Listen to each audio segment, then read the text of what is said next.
You asked a really good question about if we look at the US and China, if they were developing countries once and they had corruption, what makes the difference?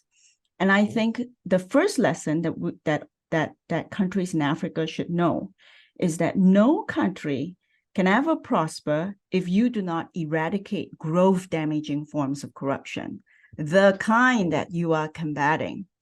Petty bribery, extortion, embezzlement. It is true that in the US and China, as I said, they have actually endemic excess money. In the US, it comes in the form of lobbying. In China, it comes in the form of large-scale graft. But that's not the issue we're dealing with in Africa. In Africa, just start with what you are doing, which is to the best extent possible, make sure that people are not forced to pay petty bribes. They are not extorted. The country's money is not wasted in embezzlement. That is the work that has to be done. It is a precondition for growth. I think as I was listening to you, one of the other sort of enabling condition that I would add from the experience of America and China is that in both of these instances, anti-corruption and institutional reforms were easier because these countries were in an upward trajectory. So there wasn't this despondency and trap that you describe. The countries were on the rise. And what enabled them to be on the rise?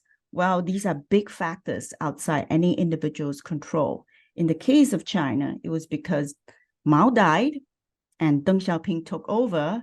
And luckily for China, he was a wise leader. He opened markets, engaged with the US, united the country with a common purpose in national development. And just by getting these big parameters right, he gave the country a surge of hope.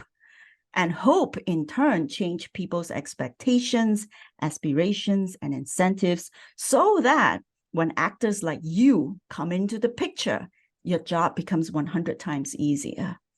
So I think that is the big difference, that these micro-institutional reforms become easier when they are enabled by a larger political environment that is based on a wise, prudent leadership that is pro-growth.